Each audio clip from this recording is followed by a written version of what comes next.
verset 14. Bon, non, non, non, verset 12. Lorsqu'il, c'est-à-dire Jésus, lorsqu'il fut près de la porte de la ville, voici, on portait en terre un mort. Abonnez-vous à la chaîne Débat interreligieux et n'oublie pas de liker et de partager. Merci.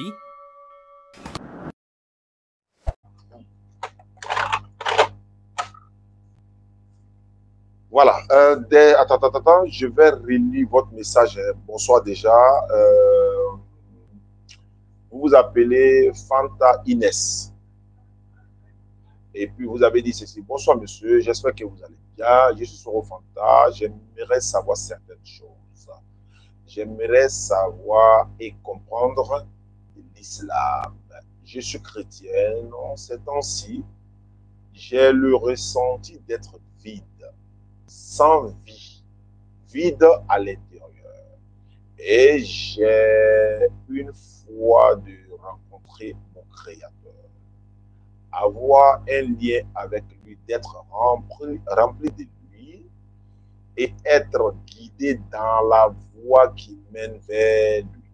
Voilà la raison de mes questions. C'est bien ça? D'accord. Vous habitez où, ma soeur? Je suis à l'ouest de la Côte d'Ivoire, c'est là que je vais.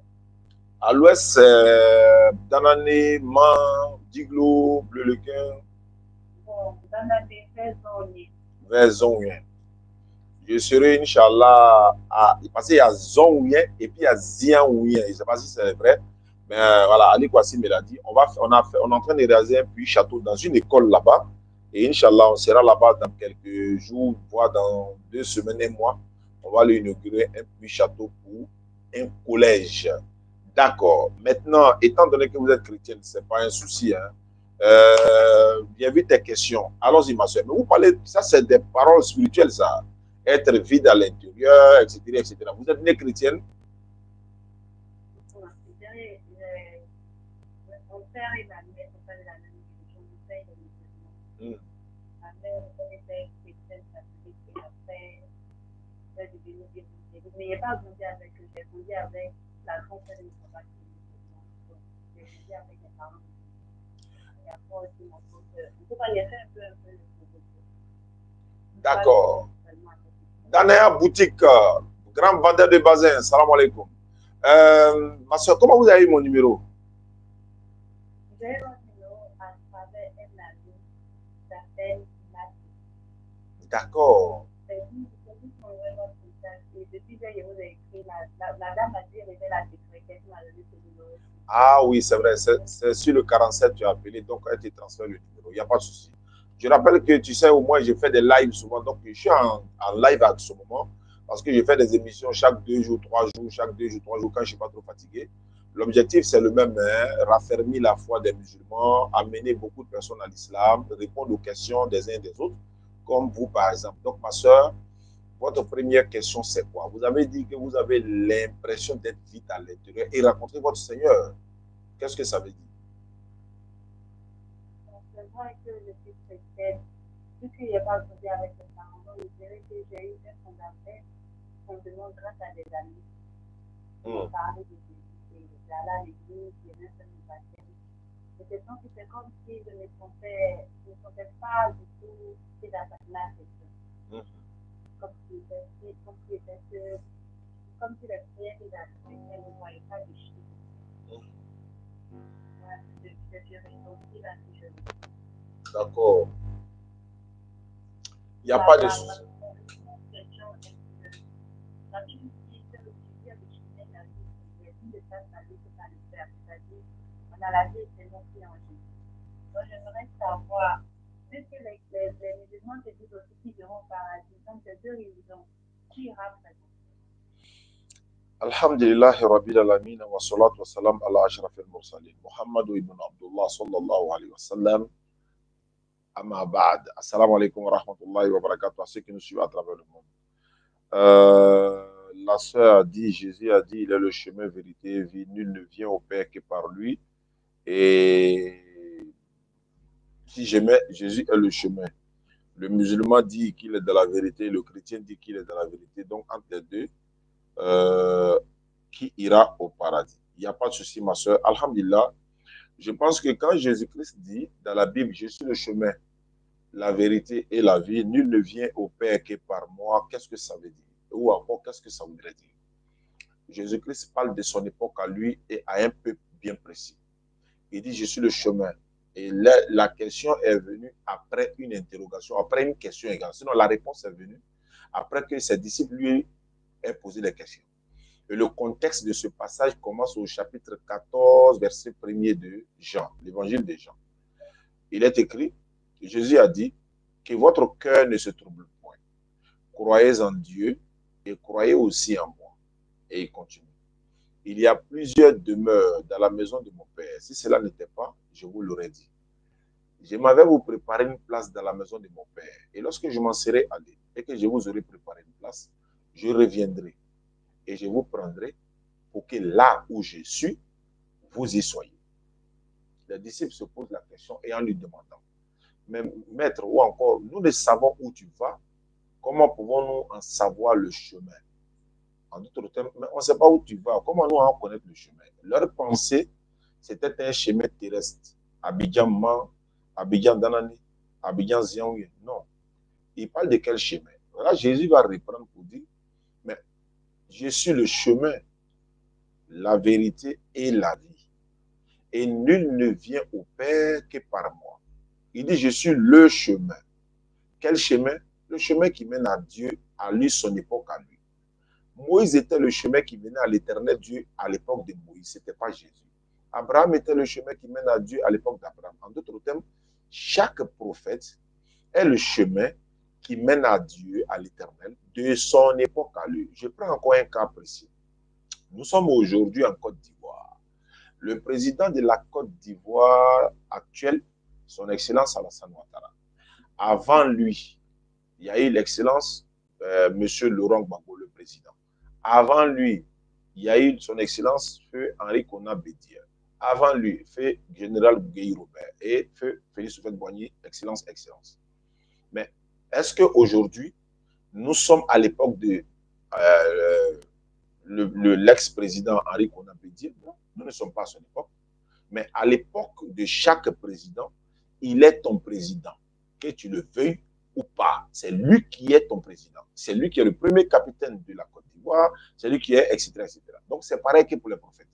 Donc, chaque prophète, c'est-à-dire que on a une seule Côte d'Ivoire, mais on a plusieurs dispensations prophétiques ou encore présidentielles. Des présidents se sont succédés à la tête de la Côte d'Ivoire, mais la Côte d'Ivoire reste unique et indivisible, la Côte d'Ivoire. Donc, Dieu reste l'unique éternel, mais les prophètes se succèdent jusqu'au dernier des prophètes. Et chaque prophète, à son époque, est celui-là qui guide son peuple vers Dieu. Et Jésus n'était pas le chemin quand Moïse était là. Abraham n'était pas le chemin quand Jésus était là. Donc, c'est un peu pareil. Donc, vous dites, Jésus dit, je suis le chemin. La vérité, il est vrai, il est vérité. Et tous les prophètes sont vrais aussi. Ils sont vérité. Maintenant, il dit la vie. La vie ici, c'est quoi? Donner le paradis encore, nous aider à obtenir le paradis. Mais tous les prophètes, il n'y a pas un prophète qui nous amène en enfer. Il n'y a pas un prophète. Donc, tous les prophètes sont vérité. Tous les prophètes sont chemin, vérité et vie. D'autres me diront, mais est-ce qu'ils ont tous dit ça? Mais on peut tous parler de la même manière, mais on peut prendre un autre ordre. C'est-à-dire que moi, je peux utiliser autre ordre pour parler de la même chose. Quelqu'un peut dire, par exemple, venez, on va manger. D'autres peuvent dire, les gars, nous sommes en table. Hein. D'autres peuvent dire, la table est servie. Mais c'est la même chose. Mais on peut prendre un autre ordre. Jésus dit, je suis le chemin, vérité et la vie. Et la vie, nul ne vient au Père que par moi. Quand il dit, nul ne vient au Père que par moi, le nul ici, ce n'est pas l'humanité tout entière. Quand le professeur rentre dans une classe et il dit, nul, ou encore celui qui n'a pas son cahier de leçons ne fera pas de devoir aujourd'hui. Nul ne fera son leçon aujourd'hui, mais son devoir aujourd'hui, s'il n'a pas son cahier de leçons. Nul là, ça ne parle pas de tout l'établissement. Ça parle de sa classe à lui. Donc, c'est restreint. Quand il dit, nul ne vient au Père que par moi. Le Père dont il parle ici, ce n'est pas son papa biologique. Il s'adresse à l'éternel Dieu en l'appelant Père. Et même, il nous dit aussi, nous aussi, sommes notre Père. Donc, ce n'est pas de façon biologique. Nul ne vient au Père que par moi. Nul parmi qui? Parmi les enfants d'Israël à qui lui a été envoyé. Et quand il dit nul ne vient au Père sans passer par moi, on va dire ici, Jésus est le chemin de son époque à lui, comme je l'ai dit tantôt. Mais s'il est le chemin, qui est la destination? Mais c'est Dieu. Si Jésus est le chemin qui mène vers Dieu, mais qui est la destination? Si Jésus est le chemin, qui est la destination? C'est Dieu qui est la destination. Maintenant, si Jésus est le chemin, est-ce que c'était au temps de Moïse? Non, c'est à son époque à lui. Si Moïse est aussi un chemin, est-ce que Moïse a-t-il besoin de dire sur le chemin? Non. Mais est-ce que Moïse n'est pas un chemin qui mène vers, qui conduit les enfants d'Israël vers la terre promise? Oui. Est-ce qu'Abraham n'est pas le chemin qui mène son peuple vers Dieu? Oui. Une parenthèse rapide. Le peuple de Moïse avait, ils se sont fabriqués un veau d'or. On trouve cela dans Exode 32, verset 30 à 35. Ils se sont fabriqués un veau d'or et Moïse est venu les trouver. Il dit, mais vous avez commis un péché. Et il a dit quoi? Je vais remonter vers Dieu. Je vais implorer le pardon pour vous. Si je irai vers Dieu et je demande son pardon, et pour vous, ce que vous avez fait. Et Moïse s'en va vers Dieu, il lui dit, pardonne à ce peuple-là. Car ils ont commis un grand péché, ils se sont fabriqués un veau d'or.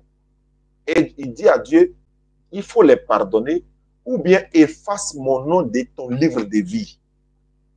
Pourquoi Moïse dit il faut les pardonner? Mais c'est son rôle à lui. C'est son rôle à lui. Est-ce qu'il a dit, par exemple, je vais monter vers Dieu, je vais aller lui dire que Jésus va venir pour se donner voilà, pour les péchés, donc ils n'ont qu'à attendre Jésus. Non, il dit, j'irai vers Dieu et je pleurerai le pardon pour vous. Et peut-être qu'il va accepter mon pardon. Mais quand il va vers Dieu, il lui dit, pardonne à ce peuple-là. Ils ont commis un péché. Soit tu les pardonnes, ou bien tu effaces mon nom de ton livre de vie. Qu'est-ce que Dieu a dit? Je ne vais pas effacer le nom de celui qui n'a pas péché contre moi. Va, conduis ce peuple là où je t'ai indiqué. Au jour de ma vengeance, je vais me venger contre eux. Mais pourquoi ils n'ont pas dit non, non, non, va, il faut leur dire non, qu'attendre, Jésus va venir. Donc Jésus n'était pas leur guide en ce moment, il n'est pas leur chemin, il n'est pas là pour leur donner le salut. Et quand il était pas, si Moïse dit pardonne leurs péchés, s'ils sont pardonnés, est-ce qu'ils auront en enfer? Non, ils seront au paradis. Donc on dit que quand Jésus dit je suis le chemin, la vérité, la vie, nul ne vient au Père que par moi, on le dit toujours, tous les prophètes sont les chemins qui mènent vers Dieu. La route qui mène à l'aéroport n'est pas l'aéroport. Allons-y, ma soeur. En fait, c'était là ma question. Comme j'ai posé la première, j'ai demandé entre les deux religions, les musulmans disent qu'ils vont au paradis. Et le paradis, selon le musulman, c'est quoi? Parce que la Bible nous enseigne le paradis pour Dieu. Donc, selon les chrétiens, le paradis, ne pas mourir éternellement, adorer Dieu tout le temps. Donc, le paradis, selon les musulmans, c'est quoi? D'accord. Au paradis, là-bas, il n'y a pas d'adoration là-bas. On ne va pas passer notre vie en train d'adorer Dieu sur la terre. On va au paradis encore l'adorer. Non, c'est un lieu de récompense, c'est un lieu de réjouissance. Il n'y a ni prière, ni mort là-bas, ni péché comptabilisé. Non, c'est une récompense éternelle. C'est pourquoi Jésus parle de « Oh, la vie est éternelle ». Le Coran parle du paradis Firdaus, mais le Jannatul Firdaus. C'est-à-dire que, je vais résumer même. C'est-à-dire nous sommes sur la terre, nous sommes comme si nous sommes en train de composer. D'ailleurs même c'est ça, mais nous sommes en train de composer. Le bien et le mal, le bien du vrai, le vrai du faux, on connaît. Ceux qui auront mal composé, leur sort là, ils iront tout droit en enfer. Et quand on va en enfer, c'est pas pour aller danser, c'est pour y demeurer éternellement et brûler éternellement, la Bible a dit, dans la GN. Le paradis, c'est la récompense après l'effort que nous allons faire obtenir ici, là. La récompense divine, là, la récompense de Dieu. Il nous a dit de ne pas commettre la fornication, on s'en éloigne. L'Éternel Dieu dit de ne pas commettre l'idolâtrie, d'adorer lui seul, sans associer, on obéit. De nous éloigner de ce qui nous interdit. Il nous a autorisé des choses, il nous interdit des choses. Donc, on obéit à l'Éternel Dieu pour obtenir quoi? Après notre décès, nous allons être ressuscités, comparaître devant son tribunal et puis introduits au paradis pour les bienfaisants, pour les adorateurs, pour les repentis, pour les sincères et pour les boucs maintenant, comme Jésus le dit, ils iront en enfer. L'enfer, c'est comme une prison éternelle où le châtiment ne s'éteint pas. La Bible dit également où le feu ne s'éteint pas. Le châtiment est éternel. Allah dit dans le Coran, lorsqu'on introduira les gens à l'enfer, quand l'enfer va brûler les peaux, Allah dit, il va leur donner une nouvelle peau pour qu'ils n'ont qu'à sentir la douleur. Et le paradis, c'est quoi? Allah dit, ils auront tout ce qu'ils désirent et tout ce que leur âme désire. Voici la description du paradis. Il nous a récompensé. Et puis, c'est des choses même, il cite sans toutefois donner tous les détails. Donc, quand on voit ça, le paradis du musulman, c'est le... D'ailleurs, il n'y a pas deux paradis. Il n'y a qu'un seul paradis. Et il y a un seul enfer. Donc, ceux qui auront fait du mal à leur propre âme ici, c'est-à-dire quoi? Le plus grand péché, c'est d'adorer la créature au lieu du créateur. Là, c'est le plus grand péché, l'idolâtrie. Coraniquement, bibliquement, on n'associe rien à l'éternel. Dès que tu quittes ce bas monde, dans l'idolâtrie, dans l'association des... C'est-à-dire que si tu te trompes de Dieu, c'est fini. Tout est gâté pour toi. Je prends ton exemple, ma soeur. Tu es un nom là, mais tu es chrétienne. Mais aujourd'hui, quand tu me demandes qui du chrétien et du musulman est dans la vérité, mais la Bible et le Coran ont déjà tranché. C'est l'islam qui est la vérité. Parce qu'il n'y avait pas un prophète qui était chrétien. Un seul prophète n'était pas un chrétien. Il n'y en avait pas, ça n'a jamais existé. Et tous les prophètes étaient musulmans. Et la preuve, c'est quoi? C'est que la soumission à la volonté de l'éternel, c'est ça qu'on appelle musulman. Jésus était musulman, Abraham était musulman, Moïse était musulman, Jacob, Jean-Baptiste, Mohammed, il n'y avait pas un prophète chrétien, ils étaient tous musulmans. Et encore, Jésus lui-même n'était pas un chrétien. Donc, Jésus parle plus quoi? Jésus a dit, à la résurrection, les hommes ne prendront pas de femmes, etc. Il n'a même pas dit au paradis, il dit à la résurrection. Ça, c'est un autre débat. Donc, pour faire plus simple, ma soeur, le paradis, c'est le lieu de récompense pour les bienfaisants, pour les vrais adorateurs de l'éternel sur la terre, le véritable. Hein. Tous ceux qui vont adorer d'autres divinités en dehors d'Allah, créateur des cieux de la terre, appelez-le comme vous voulez, mais s'il n'est pas celui-là qui est conforme au Dieu des musulmans, et que ce n'est pas lui que vous adorez, parce qu'il y a les rabbins qui ont dit, le seul peuple qui adore le véritable créateur des cieux de la terre, ce sont les musulmans et les juifs.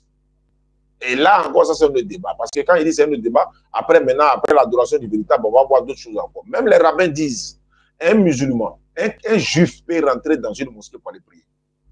Mais il ne peut pas rentrer dans une église. Ils ont dit ça. Je ne rentre pas dans ça. Donc ma soeur, voici un peu la réponse à ta question. Le paradis, pour l'obtenir, première condition d'abord, vous devez être musulman. Deuxième condition, adorer Allah sans associer. Troisième maintenant, pratiquer, voilà, tout ce qu'Allah nous récompense. Et c'est ce que nous allons faire. Allah n'a pas dit que si tu as péché, tu ne rentres pas au paradis. Seulement, il faut te repentir avant ta mort. Il faut te repentir. Surat 4, 18 le confirme également. Voilà, ma soeur. Allons-y pour tes préoccupations. Maintenant, la question suivante, c'est comment ça procurer un courant? Est-ce que c'est tout le monde qui lit un courant? Oui, Alhamdulillah Rabbil Alamin, tout le monde peut lire un Coran aujourd'hui parce qu'il est traduit dans près de combien de langues? Ahmed Didat même a dit près de 2000 langues.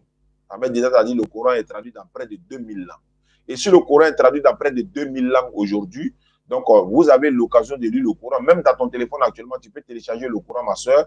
Tu télécharges en PDF et puis tu installes dans ton téléphone. Il est en français, il est en arabe, il est en anglais dans près de 2000 langues. Vous n'avez pas... C'est-à-dire que vous n'avez pas d'excuses. Quand je dis vous, je ne parle pas de vous seul, ma soeur. Ceux qui veulent trouver une occasion d'échappatoire, ils n'ont pas d'excuses aujourd'hui. Le Coran est en français. Il est lu en français. Moi, nos tablettes sont remplies de Coran ici. C'est en français, arabe, français. Mais on te lit la version française. Donc, tu as l'occasion de lire le Coran en français. Il n'y a aucun problème. Il est en français. Il y en a le physique en français. Il y en a le téléchargé en français, l'application également.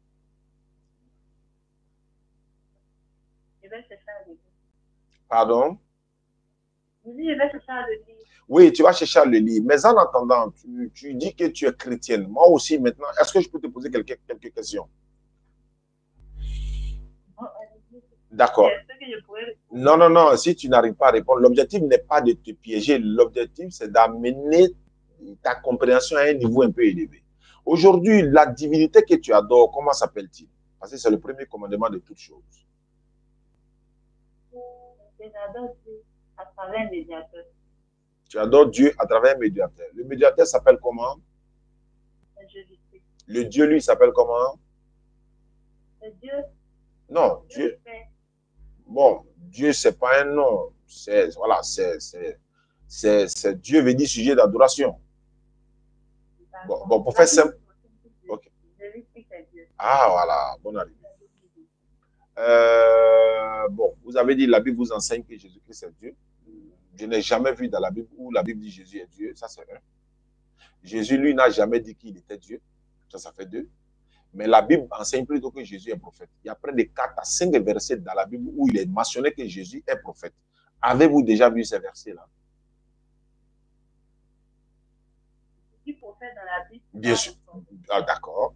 Est-ce que vous avez la Bible avec vous actuellement? Oui, oui. Est-ce que vous pouvez prendre Matthieu chapitre 21, 10 à 11?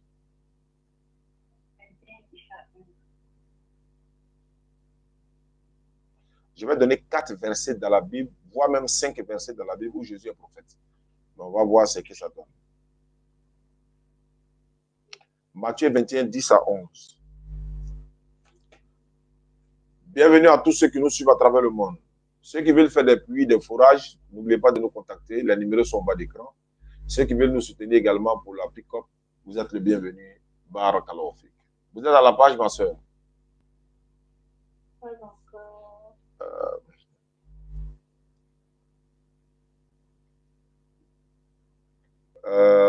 Bon, je peux lire ça ou bien tu préfères lire? Oui, oui. D'accord, Matthieu 21, verset 10 à 11. Lorsqu'il, c'est-à-dire Jésus-Christ, lorsqu'il entra dans Jérusalem, toute la ville fut émue et l'on disait, qui est celui-ci? La foule répondit, c'est Jésus, le prophète de Nazareth en Galilée. Moi, j'ai dit, la Bible dit, Jésus est prophète. Et je suis dans la Bible. Matthieu 21, 10 à 11. La foule répondit, c'est Jésus, le prophète, pas le Dieu, le prophète de Nazareth en Galilée. Ça fait un premier verset. Je m'en vais dans Luc 24, verset 19. Luc 24, verset 16 à 19. Luc 24, verset 16. Bon, je vais commencer au verset 14, verset 12, mais Pierre leva le bouquet, verset 13. Luc 24, verset 13 et suite. Et voici, ce même jour, 2 disciples allaient à un village nommé Emmaüs, éloigné de Jérusalem, de 60 stades. Et ils s'entretenaient de tout ce qui s'était passé. Pendant qu'ils parlaient et discutaient, Jésus s'approchait d'eux.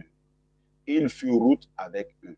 Mais leurs yeux étaient empêchés de le reconnaître. Verset 17 de Luc 24. Il, c'est-à-dire Jésus, leur dit, de quoi vous entretenez-vous en marchant pour que vous soyez tout tristes? L'un d'eux, nommé Cléopas, lui répondit, es-tu le seul, c'est-à-dire dit à Jésus, es-tu le seul séjournant à Jérusalem, ne sache pas ce qui est arrivé ces jours-ci. Verset 19. Quoi? C'est-à-dire Jésus lui a demandé, bon, qu'est-ce qui est arrivé? Quoi? Leur dit-il. Et il lui répondit, ce qui est arrivé au sujet de Jésus de Nazareth, qui était un prophète puissant en œuvre et en parole devant Dieu et devant tout le peuple. Toi, tu n'es pas au courant, puisque les yeux étaient empêchés de le reconnaître. Et ça, c'est un autre débat. Lorsqu'il y a un débat avec un frère par rapport à la crucifixion de Jésus, je vais lui donner cet argument-là que je vais donner rapidement ici. Leurs yeux étaient empêchés de reconnaître Jésus comment? Quelqu'un qui était à nous hier, avant-hier, comment on va être empêché de le reconnaître? C'est parce qu'il s'est déguisé. Jésus quand il a échappé à la tentation, là, les gens ne vont pas comprendre. Quand il a échappé à la tentation de la crucifixion, c'est là qu'il s'est déguisé. Parce qu'il y a un passage dans la Bible où Marie pensait que c'était le jardinier. Pourquoi elle va revoir Jésus et puis elle pense que c'est jardinier? C'est parce qu'il est déguisé. Mais ça, c'est un autre thème. Donc, il dit, parce qu'il était un prophète puissant en œuvre et en parole devant Dieu et devant tout le peuple. Jésus est là. Et il lui dit, mais dans ta n'est pas au courant de ce qui s'est passé, c'est quoi? C'est au sujet de Jésus, qui était un prophète. Jésus, là, il était un prophète puissant en œuvre devant Dieu et devant tout le peuple. Et comment ils savent que Jésus est prophète? Alors qu'il y a près de 2500 ans, ou bien combien d'années, nous on vient dire aujourd'hui qu'il est Dieu. Et ils ont vécu à lui, ils ont marché à lui. D'ailleurs, ils étaient en train de marcher ensemble. Ça fait un. Ça fait deuxième verset. Je suis toujours dans Luc. Luc 7, verset 14 et suite. Luc chapitre 7, verset 14. Bon, non, verset 12.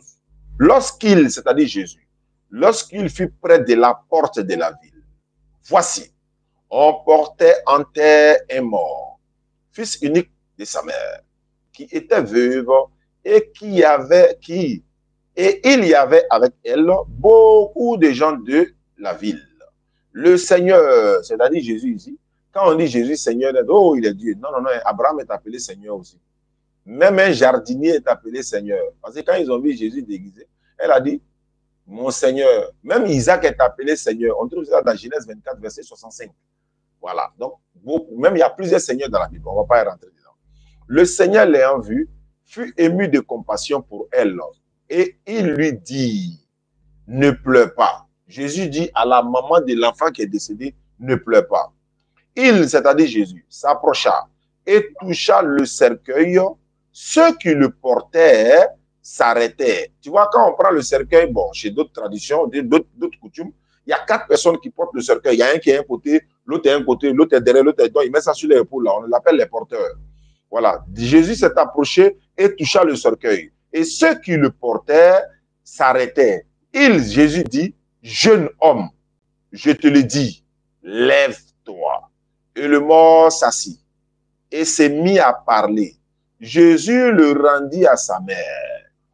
Tous furent saisis de crainte et ils glorifiaient Dieu en disant, un grand prophète a apparu parmi nous et Dieu a visité son peuple. Un grand prophète est apparu parmi nous et Dieu a visité son peuple. Le grand prophète ici, là, c'est qui? C'est Jésus. Je peux te donner comme ça, même dans Luc 13, 30 à 31, à 36 là-bas, il a dit, on devait ôter la vie à Jésus, quelqu'un le cherchait pour lui ôter la vie. Il a dit, il faut que je marche aujourd'hui, demain et 3e jour, car il ne convient pas qu'un prophète meure hors de Jérusalem. Donc, ma soeur, il y a beaucoup de... Et puis d'abord, je donne un dernier verset. Ça vient d'arriver. Il donne un verset. Jean 4, verset 10, Jean 4, verset 16. Mais va, lui dit Jésus, appelle ton mari et viens ici. La femme répondit, je n'ai point de mari. Jésus lui dit, tu as raison de dire, je n'ai point de mari, car tu as eu 5 maris. Et celui que tu as maintenant n'est pas ton mari. En cela, tu as dit vrai. Seigneur, lui dit la femme, je vois que tu es prophète. Seigneur, lui dit la femme, ouais, comment tu as su qu'il y a 5 maris? Il y a eu 5 maris. Celui que j'ai maintenant n'est pas mon mari. Non, voilà, je vois que tu es prophète. Elle aurait pu dire, l'homme qui peut me dire quelque chose dans mon cœur, non, il est Dieu. Non, les prophètes font ça. Ça, c'est le truc que Dieu leur a donné la capacité de faire. Il y a un autre verset que même j'ai dans la tête encore. Ça, c'est dans Jean. Et puis, je vais vous donner la parole. Toujours Jean. On est dans Jean 4, on va 4 pas ou bien 5 pas à l'avant. Jean 9, verset 15 à 17. De nouveau, les pharisiens aussi lui demandaient. C'est-à-dire, il y a un aveugle que Jésus a mis de la boue sur son visage. Et Jésus a dit, va laver ton visage là-bas, tu vas voir clair. Il allait laver son visage, il a commencé à voir clair. De nouveau, les pharisiens aussi lui demandaient comment il avait retrouvé la vue. Et il lui dit, il leur dit, c'est-à-dire Jésus, il a appliqué de la boue sur mes yeux et je me suis lavé et je vois. Sur quoi? Quelques-uns des pharisiens disent, cet homme, c'est-à-dire Jésus, ne vient pas de Dieu car il n'observe pas le sabbat. D'autres disent, comment un homme pécheur peut-il faire de tels miracles? Il y a une division parmi eux. Bon, ils sont en train de faire débat, non? Qui t'a ouvert les yeux? Non, non, non, ouais, non, c'est pas vrai, c'est vrai, c'est pas vrai. Bon, il dit, bon, attends, laissons du discours là. Allons demander à l'aveugle lui-même, lui qui a ouvert les yeux. C'est pas mieux? Ok. Il y a une division parmi eux. Il dit encore à l'aveugle, toi l'aveugle là, toi, que dis-tu sur celui, non, que dis-tu sur ce qu'il t'a ouvert les yeux? Il, c'est-à-dire l'aveugle, répondit, c'est un prophète. En d'autres termes, aveugle. On a fait débat au grain, hein? On a fait débat au grain. Donc là, on est venu te demander, on dit, il y a quelqu'un qui a ouvert tes yeux, là, il a mis la boue, oui, oui. Pardon, hein? Les morts de la gauche, là, il dit, moi qui a fait, lui qui a fait ça, là, il est Dieu, hein? Nous, on dit, il n'est pas Dieu. Donc, c'est toi seul qui peux nous trancher. Toi, tu sais qui t'a ouvert les yeux, non? Il dit, oui. Qui t'a ouvert les yeux? Il dit, celui qui m'a ouvert les yeux, là, c'est un prophète. Débat est fini. Bon, lui, il est aveugle. Tu sais, ma soeur, Jésus lui a ouvert les 2 yeux. Quels 2 yeux? Les yeux physiques, pour voir clair comme ça. Et les yeux spirituels, pour comprendre que celui qui m'a ouvert les yeux là, c'est un prophète. Parce qu'avant de voir clair là, avant qu'il ne voie comme ça là, dans sa tête là, il sait que Dieu n'est pas un homme. Il sait que Dieu ne vient pas sur la terre pour se promener parmi nous. Il sait que c'est un prophète. Dieu leur a donné la capacité. Jésus dit dans Matthieu 28, 18, tout pouvoir m'a été donné dans le ciel et sur la terre. Donc Dieu lui a donné le pouvoir de savoir ces choses. Allons-y, ma soeur, pour tes questions. Tu seras éclairé aujourd'hui, Jean 8, 32. Tu connaîtras la vérité, elle va t'affranchir, à moins que tu refuses. Allons-y.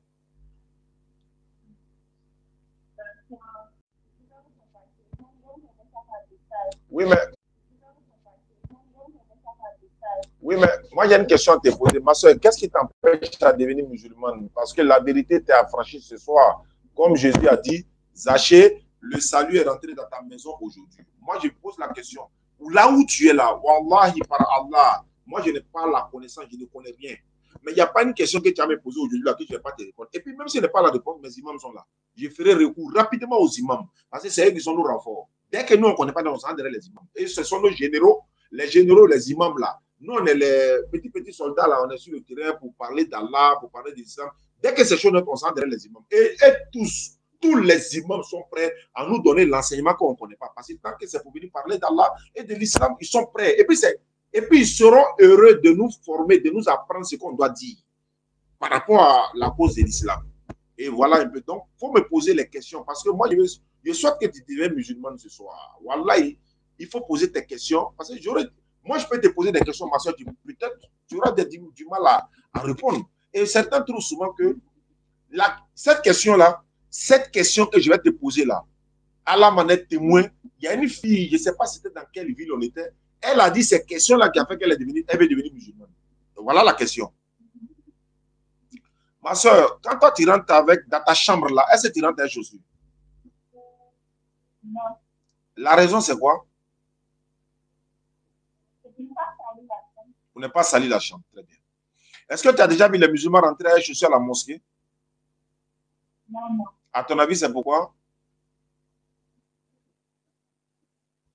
C'est que la mosquée. Oui, c'est un lieu saint. Ouais, c'est qui est logique. Très bien. Mais est-ce que tu rentres avec chaussures à l'église? Oui. La raison, c'est quoi?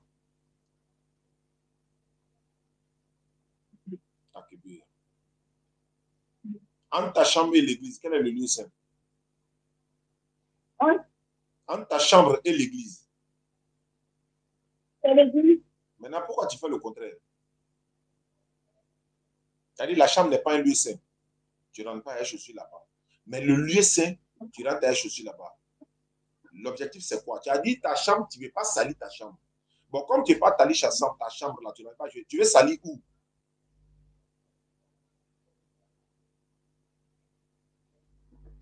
Takbir. Jean 8, 32.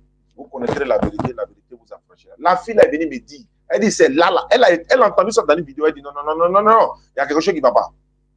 Loin de moi tout dénigrement.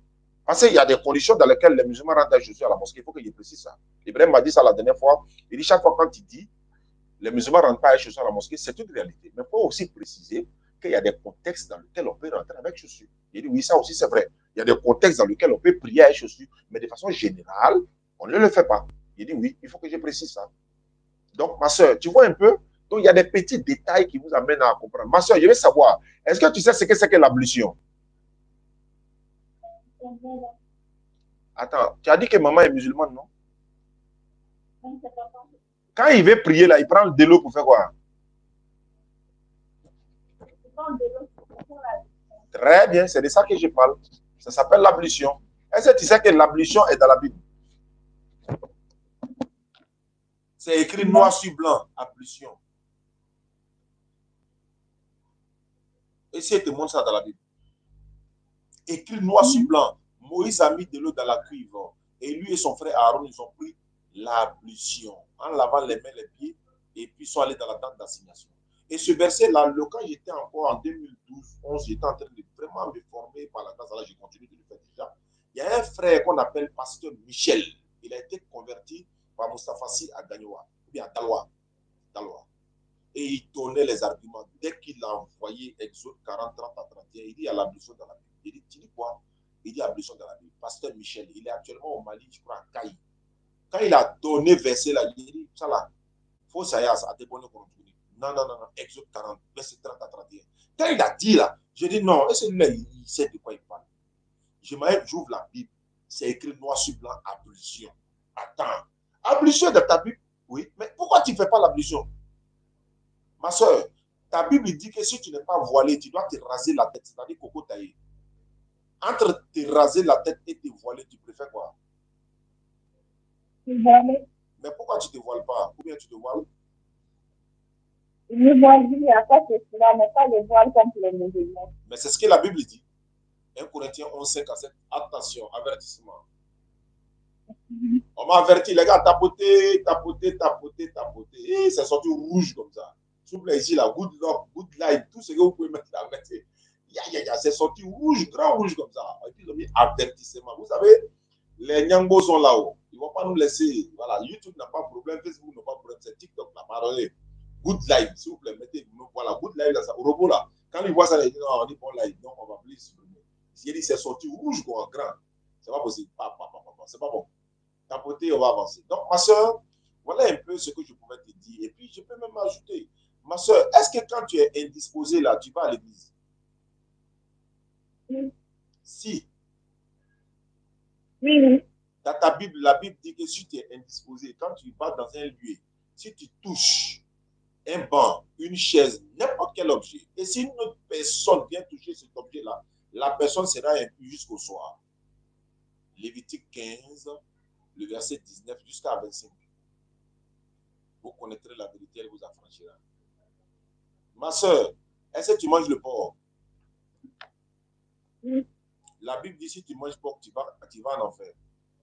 Ésaïe 66, verset 17. Ah, il faut ouvrir ça, en vérité, ça ne porte pas. Ésaïe 66, le verset 17. Ésaïe 66, facile à retenir. Ésaïe 66, le verset 17. Good life, s'il vous plaît, tapotez, partagez, love, tout.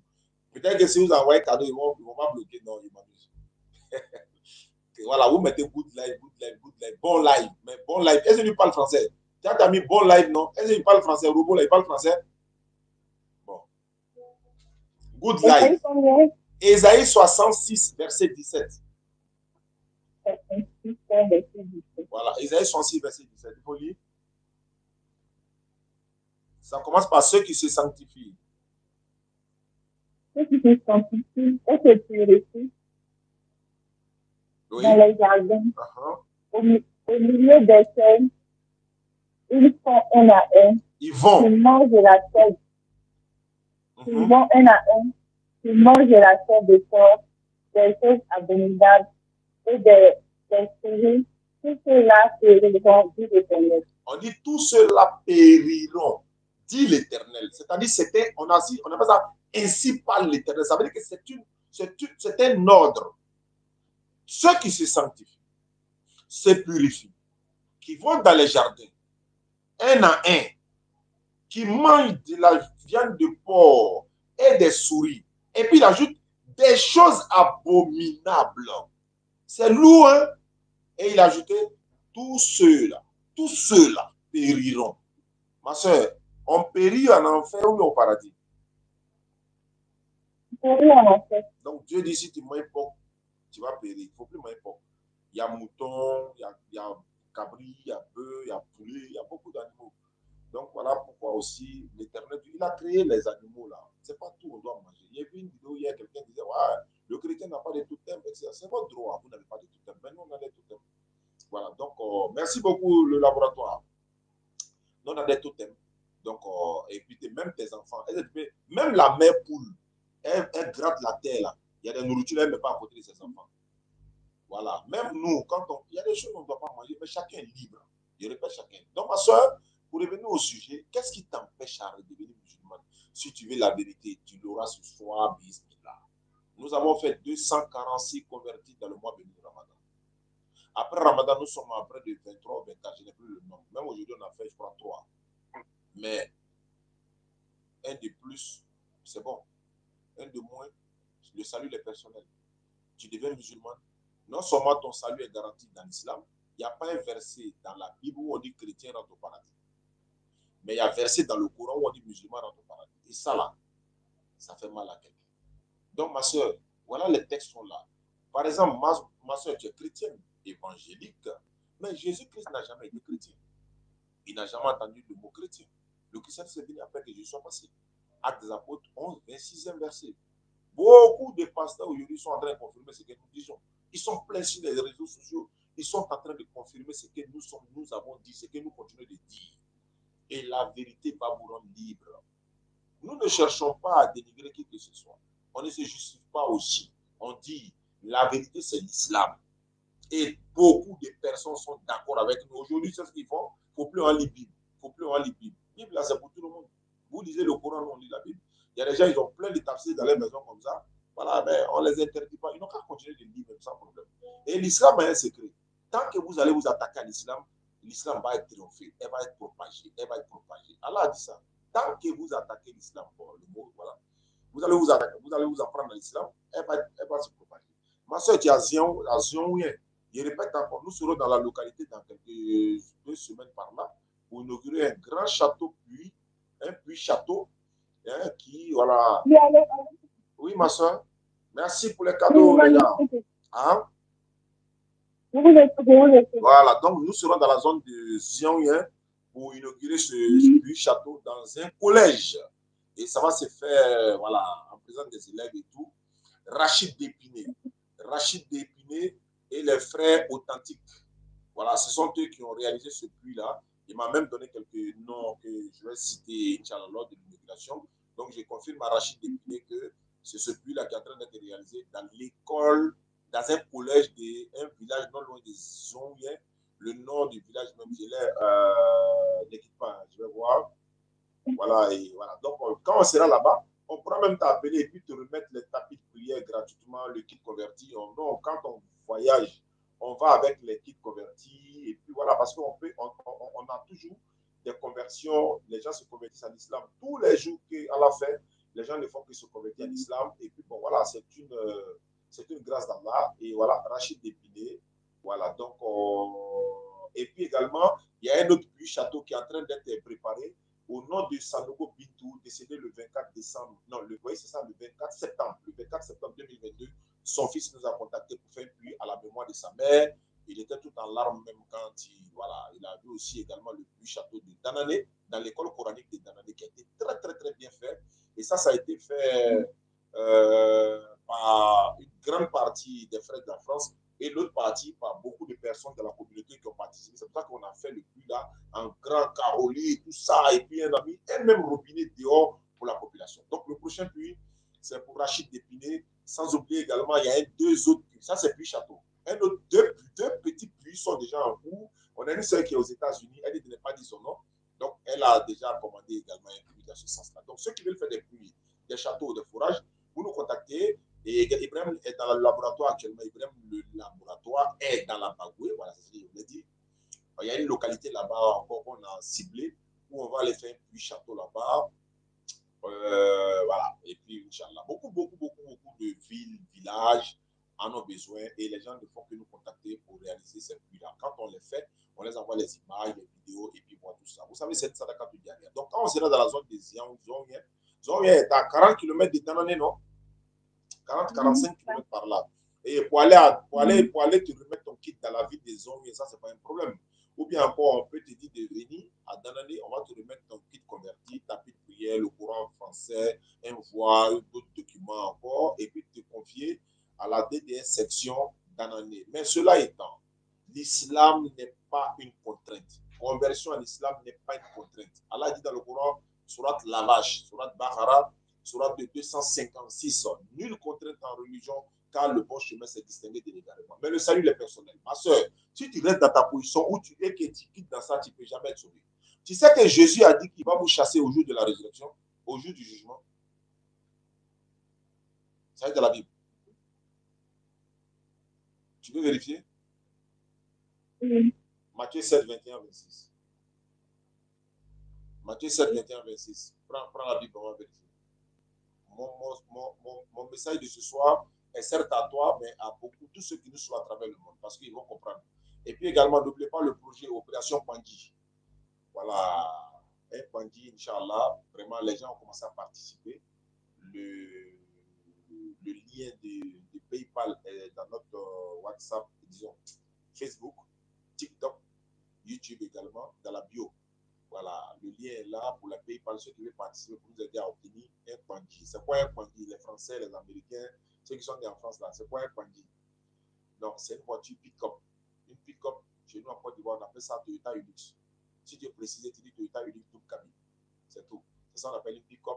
Et comme un Ivoirien a fait sa marque personnelle du nom de Kwanji, c'est pourquoi on dit Kwanji. Et lui, sa voiture aussi est bonne. Le Kwanji est très bon. Parce que selon les informations que nous avons eues, le Kwanji a été fait, Inch'Allah, pour résister en Côte d'Ivoire avec nos routes et tout ça. Donc, en dehors de Toyota Hilux, un Kwanji, c'est pourquoi on dit directement un Kwanji.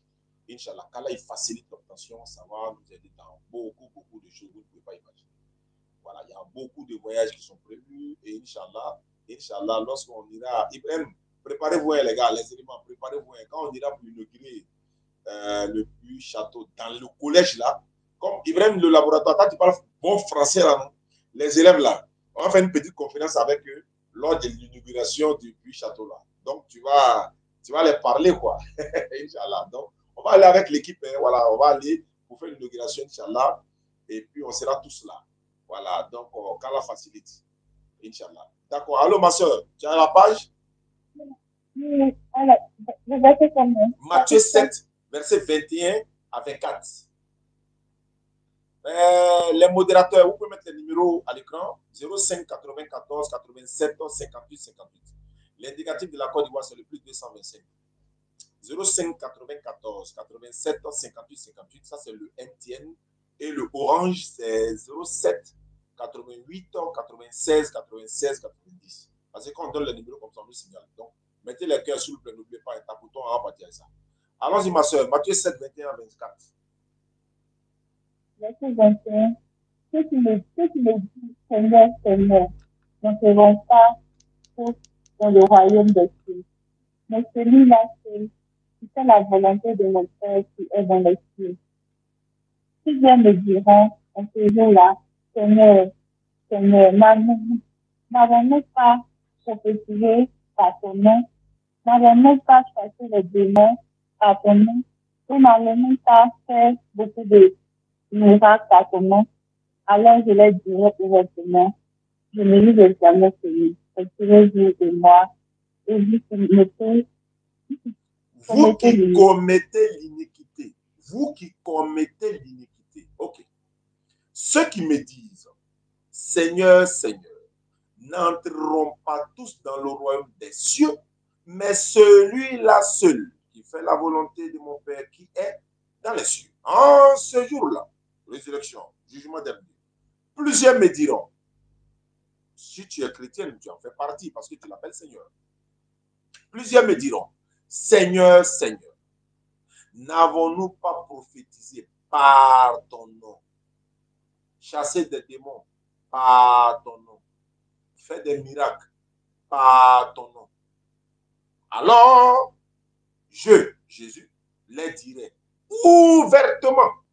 Ouvertement, c'est un grand mot. C'est-à-dire, devant tout le monde là, il ne va même pas cacher. Ouvertement, je ne vous ai jamais connu. Il n'a pas dit je ne te connais pas. Hein. Je ne vous ai jamais connu. C'est-à-dire même par le passé. Retirez-vous de moi, vous qui commettez l'iniquité. Le Seigneur, l'Éternel est là. Allah est là. Vous allez venir moi me dire Seigneur, Seigneur, que vous avez fait miracle à mon nom. Je ne vous connais même pas du tout, ma soeur.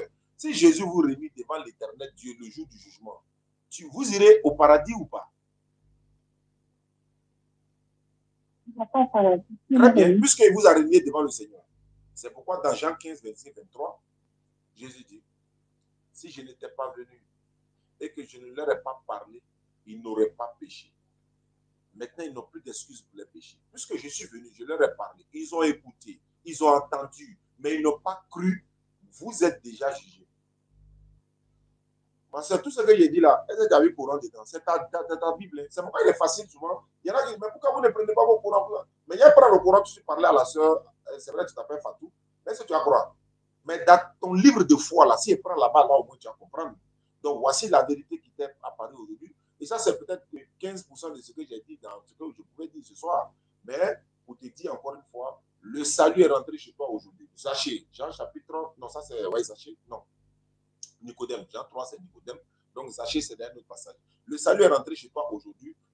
Si tu es prêt à te convertir en islam, c'est nul contrainte en religion sans obligation. Mais si tu ne veux pas, je ne t'oblige à rien.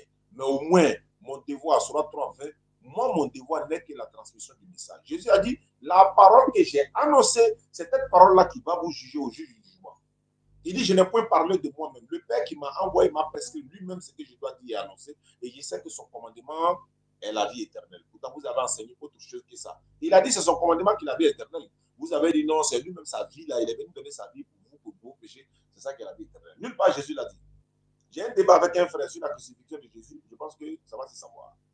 Voilà. Je préfère me donner ça à Ibrahim le laboratoire ou encore à d'autres petits de l'académie.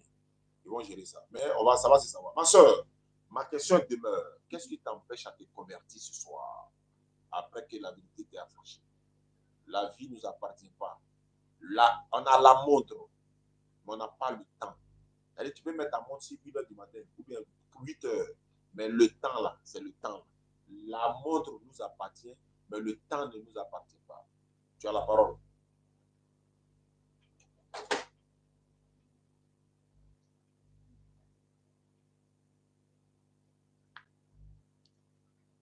Pendant que la sœur réfléchit, nous exhortons tous les frères et sœurs à la veille des élections présidentielles en Côte d'Ivoire. Paix en Côte d'Ivoire, stabilité en Côte d'Ivoire, Ivoiriens, mettons-nous les mains dans la main. BT, Baoulé, Guéré, Djoula, Sénifo, Takwana, tout ethnie, tout confondu, ça dit tout ethnie. Mettons-nous la main dans la main. On fait des débats, on se salue dans la ville, on s'appelle, on cause. Les politiciens n'ont qu'à faire la politique. Nous, on n'a qu'à se donner la main pour parler. Récemment, on a vu nos guides religieux, différents guides religieux étaient chez les politiciens, ils ont parlé, ils ont compris. Et qu'Allah facilite cette paix en Côte d'Ivoire, cette paix durable, on ne veut plus de ça. On a vécu ça. On ne veut plus de ça, s'il vous plaît, pardonnez. Partout nous allons passer, c'est ce qu'on va prôner. Récemment, nous étions à Danané quelque part. Après l'inauguration des puits, on a parlé au moment de dire aux enfants, quand les gens vont nous demander de sortir, personne ne sort. Et puis sortir pour aller faire quoi? Parce que toi, tu ton intérêt en jour, on va sortir. Non, c'est pas possible. C'est plus ça. Ce n'est plus. La Côte d'Ivoire a trop avancé pour ça. Les politiciens, si vous voulez que nous sortons, vous venez avec vos enfants, ils sont devant, nous on est derrière, on sort ensemble. Les enfants aujourd'hui, et 2011 à aujourd'hui, ils n'ont pas connu ce qui s'est passé en 2011. On ne veut pas les traumatiser, s'il vous plaît. On demande pardon aux politiciens. Allez-y voter, allez-y faire les élections, et puis nous, on s'en va au travail. Parce que les Ivoiriens, là, on est soudés à jamais. Mais des personnes, leur intérêt, c'est dans les querelles. Eux, là, c'est dans ça qu'ils gagnent magiquement.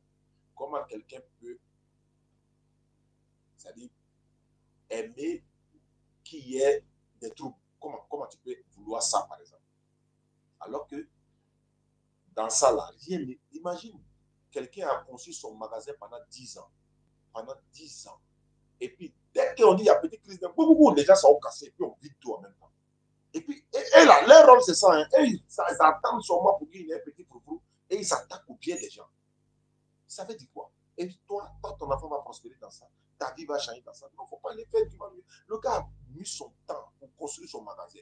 Qu'il soit musulman ou pas, il a mis le temps pour faire son petit combo. Il est en train de gagner sa vie dedans. Dès qu'il y a petit foufou, toi, tu t'en te mettre dans ça. Non. Où ça a commencé? Allez-y là-bas. Vous êtes là marché. Donc, lui, il vend son magasin. Il a quoi à avoir dedans?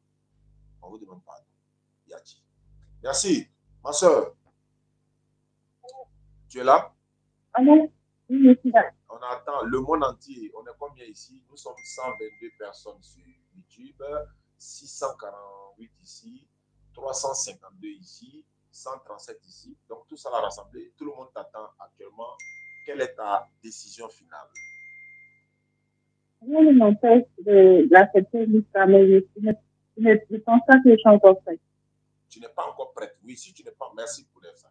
Si tu n'es pas prête, il y a quoi et puis tu n'es pas prête? C'est la partie là que je vais toucher.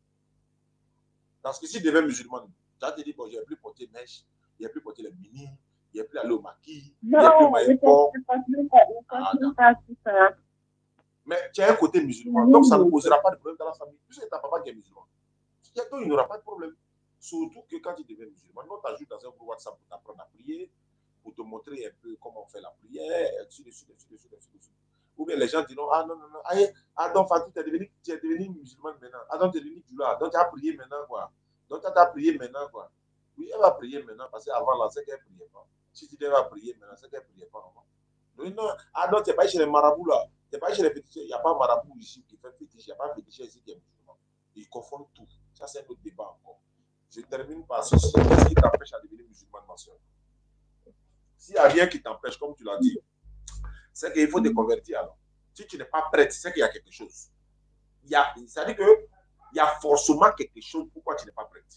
Alors que tu as un côté musulman. Aucun d'eux n'était. Si tu vois que tu m'as envoyé un message là, ça veut dire qu'il y a quelque chose. Tu te poses des questions. Et alors, tu as répondu, tu as eu les réponses à tes questions. Alors, si tu as eu les réponses à tes questions, moi, je ne vois pas d'inconvénient. Je répète, nul contrainte en religion. Pas la casa. Mais si tu as des réponses à tes questions, alhamdulillah. Mais je ne peux pas avoir des réponses à mes questions. Et puis refuser, partir. Et puis demain, l'ange vient me prendre pour aller auprès du Seigneur. Toi-même, tu as dit, tu as l'impression que ta vie, je ne sais pas si c'est ta vie qui sort ou bien quoi, tu veux rencontrer ton Seigneur. Mais tu vas le rencontrer pour lui dire quoi. Supposons que tu rencontres ton Seigneur demain, tu t'en vas croiser, Jésus n'est pas sur le trône. D'ailleurs, il ne même pas là sur le trône. Il veut dire être Dieu, quoi. Tu t'en trouvé, Jésus n'est pas Dieu, tu fais comment? Si on va au ciel, on est ressuscité devant le tribunal de l'Éternel. Jésus n'est pas Dieu. Ma soeur, tu fais comment? Est-ce que tu accepterais d'aller en enfer? Mais bien sûr, tu n'as pas le choix. Maintenant, si on s'en trouve que Jésus est Dieu, nous aussi, on fait comment? Il faut se poser la question. Dès qu'on voit que Jésus est Dieu, d'ailleurs, il ne sera même pas Dieu, mais on va poser la question. Si on s'en trouve que c'est lui qui est Dieu, là, nous, on sort la Bible en même temps. Il n'a qu'à nous montrer où il a dit que lui est Dieu, c'est tout. On va lui citer Jean 17,3. On va lui citer Jean 20, 17. Nous, on va lui citer Éphésiens 1, 16 à 17. On va lui demander. C'est pas ça. C'est pas clair. C'est pas toi qui as dit Dieu t'a envoyé. C'est pas ça qui est écrit là. Quand tu as dit que Dieu t'a envoyé, ouais. C'est écrit que tu es prophète, non? Oui, mais nous, on a fait quoi? Nous, on a fait quoi? Tu n'as pas dit que tu as chassé ceux qui te disent Seigneur, Seigneur, ils ont fait un miracle en ton nom. Voilà ça qui est écrit. Donc, nous, on a fait quoi? On sort victorieux dans tous les plans. Ma soeur, comment elle s'appelle? Fatou, non? Voilà, Fatou Cécile, je crois bien. Voilà, donc ma soeur, hey, ok, demain, ok, Massala. D'accord, ma soeur, dernière question. Tu es prête à te convertir en islam? Si oui, tu lèves ton index 3 sans obligation. Avec frigo. Tu lèves l'index droit et tu répètes après moi. Tu n'es pas encore prête? D'accord. Nul contraire ta religion. Merci beaucoup quand même de m'avoir écouté. Et à chaque fois, quand tu peux poser des questions, tu m'appelles, il n'y a pas de souci. Merci beaucoup. Merci beaucoup. Et qu'Allah nous récompense tous pour nos efforts. Merci beaucoup. Et, ouais, elle doute, ouais, effectivement. Mais je pense qu'il y a eu beaucoup de sœurs comme ça. Il y a eu beaucoup de sœurs comme ça qui ont douté. Après, elles sont venues être d'elles-mêmes. Après, il y a eu même la lendemain, même elle a appelé en même temps. Elle dit non, non, il faut que je me commette à l'islam. Donc, on a fait sa conversion. C'est la preuve avec que ça prouve même déjà que la ligne est ouverte maintenant. Allô? Allô? La ligne est ouverte. La ligne était fermée pendant que Allô, salam alaikum. Wa alaikum salam wa rahmatullahi wa barakatuh. Je vous en prie. J'ai un frère qui veut se convertir, il est avec nous. Takbir, Allah Akbar. Allons-y, vous êtes dans quelle localité? Bon, je suis à Bobo, à Agbekwa. Donc, il faut le passer le téléphone. D'accord, il est là, il vous écoute. Allô, bonsoir, cher ami. Oui, allô? Bonsoir, cher ami. Bonsoir. Comment vous appelez? Bon, je me nomme Herman. Herman, tu es chrétien? Oui. Et catholique ou évangélique protestant? Catholique. Catholique. Sainte Marie. Oui. Faut répéter, Sainte Marie. Oui. Non, quand on dit Sainte Marie, vous ajoutez quoi? Sainte Marie. Tu es plus dit. Sainte Marie, Mère de Dieu, priez pour nous pauvres pécheurs, maintenant et à l'heure de notre mort. Amen. Amen. Foi bénie. D'accord. Pour devenir musulman, ce n'est pas compliqué. Hein? Voilà, nul contraire ta religion. Voilà. Et le bon chemin, c'est distinguer de l'également.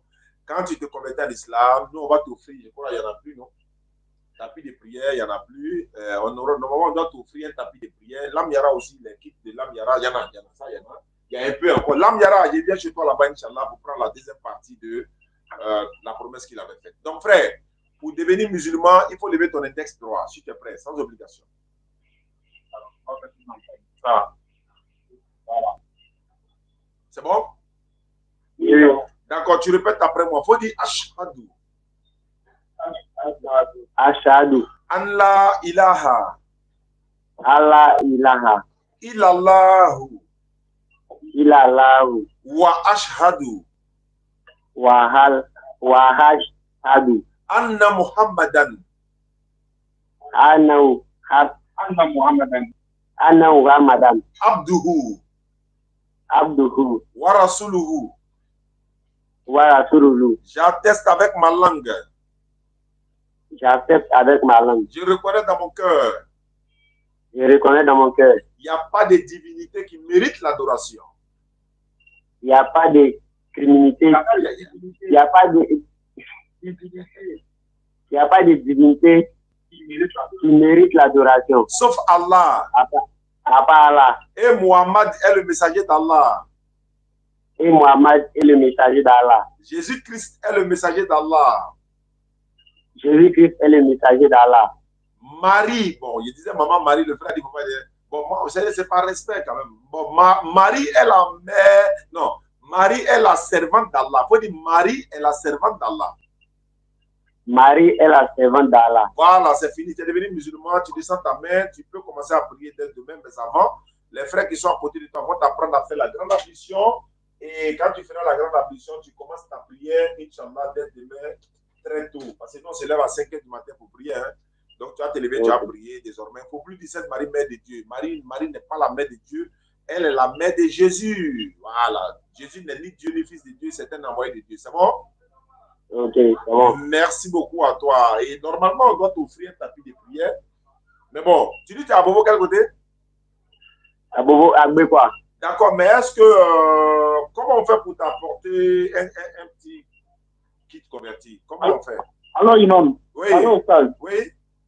Oui, ce numéro-là, vous pouvez envoyer le lien aussi, ce numéro. Moi, je vais récupérer puis je vais le donner. Il n'y a pas de souci. Inch'Allah, mais pardon, il faut m'appeler demain. Lui-même, il a un numéro WhatsApp aussi. Je vais vous envoyer par SMS. Voilà, envoie-moi ça par SMS. Là, je coordonne ça pour demain. D'accord, Inch'Allah. Merci beaucoup. D'accord, merci, Imam. Nous te suivons en direct. Bonne émission à toi. Merci à toi également, Inch'Allah. Ça fait plaisir. Voilà. La soeur, comment elle s'appelle là? Elle s'appelle Fatou, non? Attends, assalamu alaikum, je m'appelle Youssouf, je regarde vos vidéos depuis 1 an et je compte devenir un grand prédicateur, Inch'Allah. J'ai écrit tous les versets coraniques et bibliques de nos vidéos, des Zakir Naïk. J'ai mémorisé beaucoup de versets et je compte faire comme vous, Inch'Allah, etc. C'est une très bonne chose. Allô? Oui. Bonsoir, monsieur. Bonsoir. Il va falloir couper le volume à la maison, s'il vous plaît. Tout à fait. Je viens de couper. À qui ai-je l'honneur? Ah oui, je vous appelle.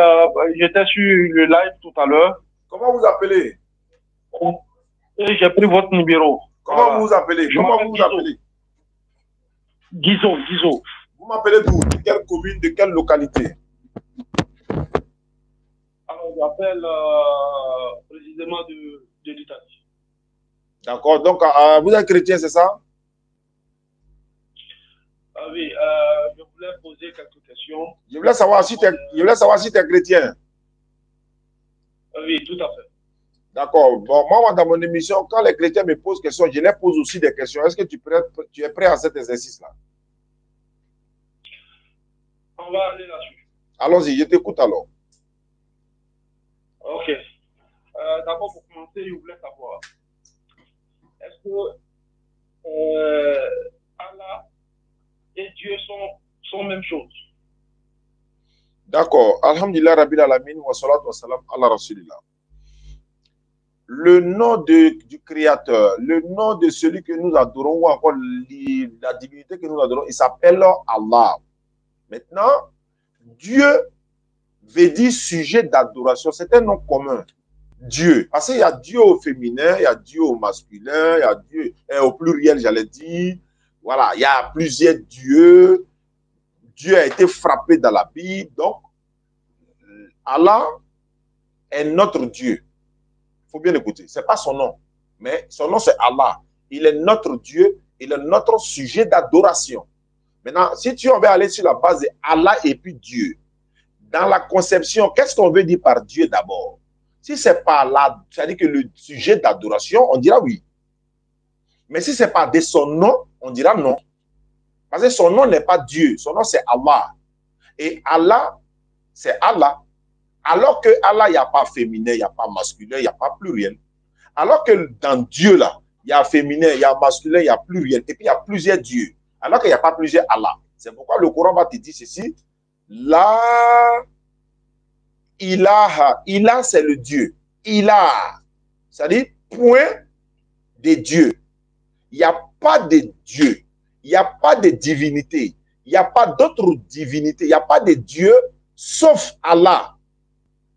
Donc, j'espère que tu m'as compris parce que je répète encore pour que tu puisses comprendre.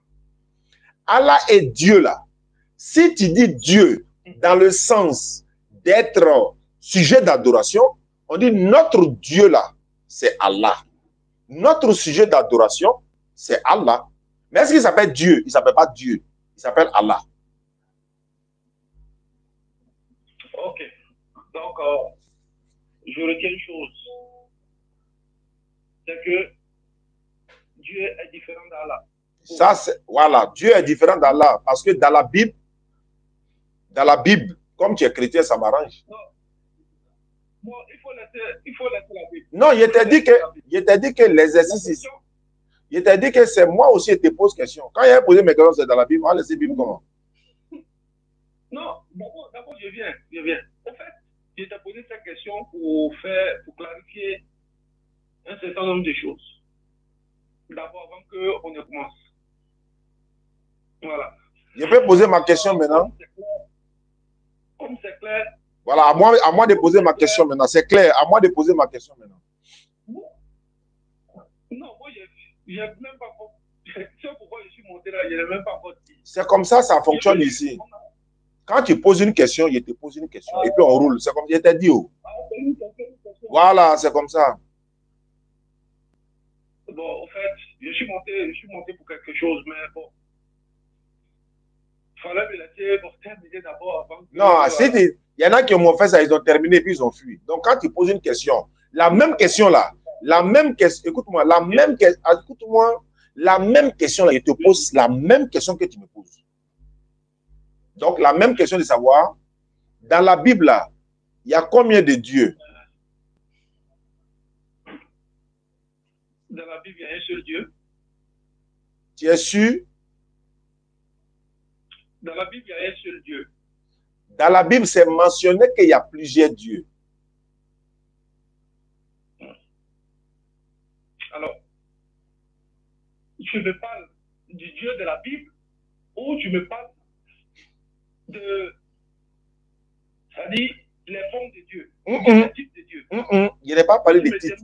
Il n'est pas parlé des titres. Je peux reposer la question? Oui, tu me demandes dans la Bible, il y a combien de dieux? C'est ce que j'ai demandé. Et je sais pourquoi il pose la question. Ta question est un peu vague. Ça, c'est un. Voilà. D'accord. Donc, il a reformulé. Je vais reformuler. Voilà. Voilà. Est-ce que dans la Bible, plusieurs êtres sont appelés Dieu? Oui, tout à fait. Très bien. Sont-ils des dieux créateurs? Sont-ils des dieux créateurs? Plusieurs êtres sont appelés Dieu, mais dans l'écriture différencie. Non, je veux savoir, sont-ils des créateurs? Le Dieu créateur s'écrit avec grand E et les autres dieux s'écrivent avec petit d. Ah, d'accord, c'est ça la différence. Donc, quand quelqu'un est appelé avec grand D, quand quelqu'un est appelé avec grand D, il est Dieu. Voilà, le Dieu créateur. Si mais Moïse est appelé avec grand D. C'est que Moïse est Dieu. Il est appelé avec grand D dans la Bible. Maintenant. Est-ce que tu as entendu ça d'abord? Est-ce que tu as entendu ma question d'abord? Moïse est appelé avec grand D dans la Bible. C'est qu'il est Dieu. Moïse est appelé avec grand D. Digba D.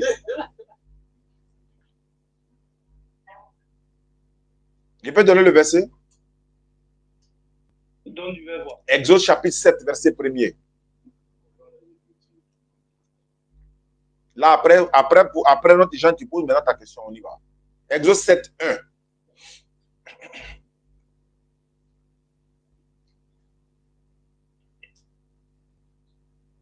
Donne-moi le temps de voir. Il n'y a pas de souci. Il n'y a pas de souci.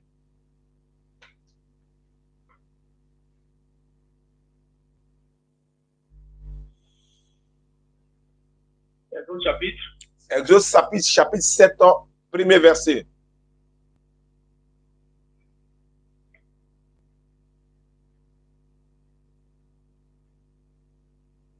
À haute voix, s'il vous plaît. L'Éternel dit, Moïse, vois, je te fais Dieu pour Pharaon. Et Aaron, ton frère, sera ton prophète. Le dé de Moïse, là, c'est petit ou bien c'est grand? Alors, c'est un grand dé. Donc, il est Dieu. Maintenant, et comprends une chose. Dieu, c'est Dieu qui parle ça, je sais. Ça, je sais. Mais comme c'est un grand D pour lui aussi, là, je veux savoir, le grand D, là, ça signifie quoi? Mais, comprends que non, c'est Dieu, le grand D, qui parle à Moïse. Qui a aussi grand D. Ouais, mais avec grand D. Oui. Donc, Moïse est Dieu. Puisque c'est toi qui as dit, c'est un grand D, c'est qu'il est Dieu. Donc, Moïse, là, il est Dieu aussi. Donc, ça veut combien de Dieu? Mais qui fait Dieu, Moïse? Mais c'est écrit, c'est Dieu qui le fait un Dieu, mais il aurait dû le faire un petit D. Pourquoi il fait un grand D? Non. Attends, qui fait Dieu, Moïse? C'est Dieu. C'est Dieu qui le fait un Dieu. Voilà. Mais le problème là, pourquoi son D là est grand? Moi, mon problème, c'est ça. Dieu le fait Dieu pour Pharaon, non? Mais pourquoi c'est un grand D? Son D est grand. Son D est grand parce que celui qui le fait, c'est Dieu. Le Dieu de grand. Maintenant, il y a combien? Donc, deux entités ont deux D grands là-bas. Grand D là. Ou bien grand P. Grand P, bonsoir. Grand D là. Qu'est-ce que tu comprends pas? Qu'est-ce que tu comprends pas? Qu'est-ce que tu comprends pas? Je te fais Dieu pour Pharaon. Qu'est-ce que tu comprends? En fait, tu comprends quoi par là? Non, il dit, moi il a dit, est-ce qu'il y a plusieurs êtres qui sont appelés Dieu dans la Bible? Tu as dit oui. J'ai dit, mais est-ce qu'ils sont des dieux? J'arrive, hein. Il a dit, est-ce qu'ils sont des dieux créateurs? Tu m'as dit non. C'est quand on t'appelle avec grand D, tu es Dieu créateur. Voilà ça qui est devant toi. Oui. Oui, c'est qui est devant moi là. C'est ça, il te pose la question. Est-ce que tu comprends ce qui signifie je te fais Dieu pour Pharaon? Oui, il était fait Dieu pour Pharaon parce qu'il devient Dieu maintenant pour Pharaon parce qu'il est à grand D. Alors, donc, tu dois pas t'étonner.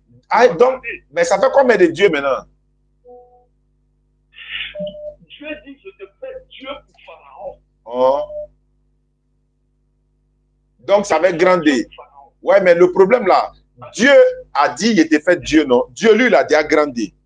Et puis, il fait encore Moïse Dieu avec grand D encore. Donc, ils sont égaux. Ils sont même Dieu, grand D, grand D. Maintenant, pose ta deuxième question. Pourquoi on avance quoi? Parce que, hein, tourner là, vous en sortir là, ça serait compliqué. Ta deuxième question, c'est quoi? Voilà, c'est une question de compréhension. D'accord, c'est pas grave. D'accord. D'accord, c'est pas grave. Ta deuxième question. Dieu pour Pharaon. C'est pas grave, mais le problème là, il y a grand D là-bas. Merci pour les cadeaux. Merci. C'est la phrase, c'est le verset qui explique le grand D. Oui, de toute façon là, tant que c'est grand D là, c'est toi qui as dit, oh, tant que c'est grand D, tu es Dieu. Quel que soit celui qui l'a appelé, oh, quel que soit où il est quitté, oh, tant que c'est grand D là, il est Dieu. Donc, avançons, il faut poser ta deuxième question. Il faut poser ta deuxième question. Il était dit dans la Bible, quand tu vois grand D, ça veut dire que c'est Dieu créateur. Voilà grand D devant toi, grand P, grand D. Voilà. C'est bon ça, c'est bon. Allons-y. Voilà, allons pour la deuxième question. Le verset dit quoi? Dieu fait Dieu pour Pharaon. Mais avec, pourquoi tu ne peux pas mettre le mot grand D là? Dieu lui a dit ça, je suis d'accord que c'est Dieu qui a dit. Mais pourquoi c'est pas un petit D? Voilà, mais pourquoi c'est pas un petit D? Mais ça peut pas être petit D. Pourquoi? C'est Dieu, le grand Dieu, qui fait Moïse Dieu pour Pharaon. Ça, c'est un cadeau. Hein. Merci là-bas, ils m'ont donné un train. Attends, les gars, attends. On a qu'à avancer ça. On m'a donné un train. Ça va payer Kwandi, non? Train, on va payer Kwandi. Ouais, la prochaine question, c'est quoi? Bon, d'accord. La prochaine question, c'est quoi? Pas question, quoi. Voilà, tu poses question, je te pose question. Allons-y. Tu as vu que je suis béni. D'accord. On m'a donné un train. On m'a donné la lune encore. On m'a donné la. Oh, mais c'est ça, c'est quoi? Ça, c'est extraterrestre. Ça prouve que je suis béni. Non, tu es béni, mais est-ce que tu seras sauvé? C'est ça? Je suis déjà sauvé. Non, il n'y a pas ça dans la Bible. Allons-y. Ta prochaine question, c'est quoi? Je suis déjà sauvé. Le salut, ce n'est pas après la mort. Non, c'est Jésus ne peut pas te sauver. Lui, il est venu pour les enfants d'Israël. Ta prochaine question, c'est quoi? J'ai pas compris. Bon, ma prochaine question, est-ce que tu es d'accord que Dieu est omniscient, omnipotent et omniprésent? Je suis d'accord. Tu es d'accord? Oui, je suis d'accord. Ça veut dire quoi? Ça veut dire que voilà, si tu es d'accord, on te comprend. Hein? Oui. Voilà. Est-ce que tu es d'accord? Je suis d'accord. Que Dieu comprend ce qu'on a fait dit. Il comprend. Ça, je suis d'accord, sans problème. Tu es d'accord? Oui, je suis d'accord. Maintenant, pourquoi le musulman interdit de prier dans sa langue paternelle? D'accord. Ça, c'est une très bonne question. Je vais te reposer la même question. Il n'y a pas de problème. Ça, c'est une très bonne question, Inch'Allah. Le musulman n'a pas interdit à toi, par exemple, de prier dans ta langue. Par exemple, tu n'es pas musulman. Le musulman dit, chez nous ici, là. Non. Voilà, je vais expliquer. Le musulman dit, chez nous ici. Et puis d'ailleurs, ce n'est pas le musulman qui a dit, c'est Allah lui-même. Il dit Coran arabe. Voilà, c'est Allah. C'est sa religion. Ce n'est pas une religion fabriquée par les hommes. Allah dit, lecture arabe, Coran arabe, lecture arabe. Il dit, récite de... Merci pour les cadeaux. Ça, c'est chapeau, hein. Donc, récite ce que tu peux du Coran, ce que tu peux du livre. Voilà. Et ça, maintenant, pour revenir à ta question, c'est comme, par exemple, dans une classe, par exemple, j'ai donné l'enseignement, quoi, ça nécessite beaucoup de détails. C'est comme dans une classe, par exemple, le professeur de maths, là, quand il donne, par exemple, un cours, le cours est valable pour toute la classe. Il n'y a pas quelqu'un qui va faire autre chose en dehors de ça. Le cours là est valable pour toute la classe. S'il donne, le professeur d'anglais donne un enseignement, là, cours d'anglais, là, c'est valable pour toute la classe. Pourquoi il ne dit pas, par exemple, chacun n'a qu'à faire ça dans sa langue, chacun n'a qu'à faire comme il veut? Non. C'est un enseignement. Donc, chacun est en train d'apprendre et en même temps, on continue. Le professeur, il désigne quelqu'un pour être le chef de classe. Ça, c'est Abou Soufiane, un frère qui est aux États-Unis, qui m'a donné cet argument-là. Le professeur, il choisit quelqu'un pour être, n'est-ce pas, le chef de classe. Mais tous les élèves vont obéir à ce chef de classe-là, mais le chef de classe ne deviendra jamais le professeur ce jour-là. Ce n'est pas lui qui deviendra. Maintenant, pour aller dans ton sens, en islam, comme l'islam est une religion ordonnée, il ne peut pas avoir le désordre, par exemple, dans la langue. Toi, tu pries dans ta langue, moi, je prie dans ma langue. On est 70 ethnies en Côte d'Ivoire. Peut-être ça va monter un peu, mais 70 ethnies en Côte d'Ivoire. Imagine que chacun prie dans sa langue. Et puis, on est dans une salle où chacun prie dans sa langue. Si on est vraiment ordonné, ça, c'est un deuxième trait. Hein. Voilà, ça commence à venir. On paye Kwandi là. Il y a des Kwandi là, on paye. Si ça venait même pas comme ça, mais il y a longtemps, on paye Kwandi là. Donc, je vais continuer pour dire. Et regarde, par exemple, je vais y arriver. Tu vas voir que tu vas accepter ce que je vais dire, Inch'Allah. Si vraiment on est là pour se comprendre. Nous prions dans une langue commune. Allah comprend toutes les langues, mais c'est seulement pour la prière là. Actuellement, on est en train de communiquer en français. Allah comprend. Tu m'as demandé, est-ce que Allah comprend ce qu'on dit? Bien sûr qu'il comprend. Mais dans la prière que nous allons faire là, ça nous unit, nous musulmans, on est ordonnés. Regarde par exemple, la Coupe d'Afrique des Nations a été jouée. On a rapporté ça à Mbimpe. Pourquoi les éléphants ont chanté l'hymne national dans la même langue? Alors, ils sont 11 ethnies différentes. D'ailleurs, ils sont 25 25 ethnies différentes, ou bien le stade complet là. Pourquoi on a chanté l'hymne national dans la même langue? Pourquoi? On a chanté l'hymne national dans la même langue parce que c'est fait dans la même langue, c'est fait en français. Mais pourquoi on peut pas, pourquoi chacun ne peut pas faire l'hymne national dans sa langue? Merci beaucoup à vous. Pourquoi chacun ne peut pas faire l'hymne national dans sa langue, par exemple, au stade, par exemple?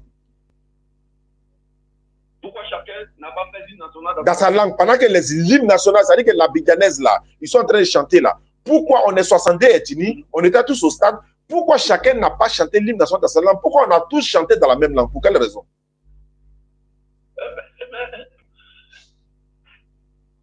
Chacun était libre. Mon frère, tout le temps là, si quelqu'un chantait l'hymne national dans sa langue, personne n'allait lui aider. Je n'ai pas dit si quelqu'un.